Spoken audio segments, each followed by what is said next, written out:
নবীজি বলেন এরা জাহান্নামে যাবে শুধুমাত্র তার স্বামীকে একটা কথা বলার কারণে। বুখারী শরীফ 29 নম্বর হাদিস। উরিতুন নারা ফাইদা আকতারু আহলিহা নিসাউ ইয়াকফুর। নবীজি বলছেন অধিকাংশ নারীরা শুধু জাহান্নামে যাবে একটা কারণে, আর সেই কারণটা কি জানো?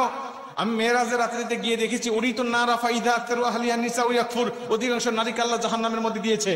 আমি জিব্রাইলকে জিজ্ঞাসা করলাম, ভাই জিব্রাইল, কি লা ইয়াকফুরনা বিল্লাহ, এরা কি আল্লাহর সাথে কুফরি করেছে? এরা কি আল্লাহর সাথে শিরিক করেছে? এর জন্য কি আল্লাহ এদেরকে জাহান্নামে দিয়েছে এই নারীগুলোকে?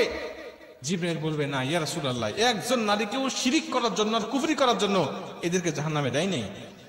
এদেরকে জাহান্নামে দিয়েছে শুধুমাত্র তার স্বামীকে একটা কথা বলার কারণে। কয়টা কথা? এই কথাটা যখন বলবো বলবেন, হুজুর আমার স্ত্রী তো আমাকে দৈনিকই কয়, আমার স্ত্রী আমাকে প্রতিদিনই এই কথা কয়। এই কথাটা মেয়েদের মুখের কমন ডায়লগ, তারা জানেই না। অথচ বুখারী শরীফের 29 নম্বর হাদিসে এই হাদিসটা বর্ণনা করা হয়েছে। যেমন তেমন হাদিস না, সহিহ সনদে বর্ণনা হয়েছে। জিবরাইল বলছেন, ইয়া রাসূলুল্লাহ ওয়া ইয়াকফুরনাল আশিরা, এরা হলো স্বামীর অবাধ্য স্ত্রী ছিল আর মাঝে মাঝে স্বামীকে একটা কথা বলতো। কি বলতো ইয়া রাসূলুল্লাহ?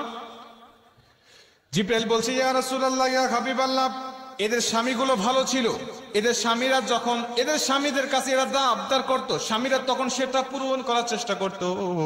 যখন ভালো খাবার চাইতো স্বামীরা খাবার দিত, যখন ভালো পোশাক চাইতো তখন ভালো পোশাক দিত, যখন কোনো জায়গায় ঘুরতে যেতে চাইতো তখন ঘোরার জন্য বেড়ানোর জন্য নিয়ে যাইতো নবীজি। কিন্তু তারপরেও যদি কোনো সময় এই স্বামীরা স্ত্রীকে সন্তুষ্ট করতে না পারবে, এই স্বামীরা যদি কোনো সময় স্ত্রীকে সন্তুষ্ট করতে না পারে, ঠিক সেই সময় এই স্ত্রীরা একটা কথা বলে উঠতো, ক্বালাত মা রাআইতু মিনকা খায়রুন কত্তু। এই কথাটা তারা বলে উঠতো।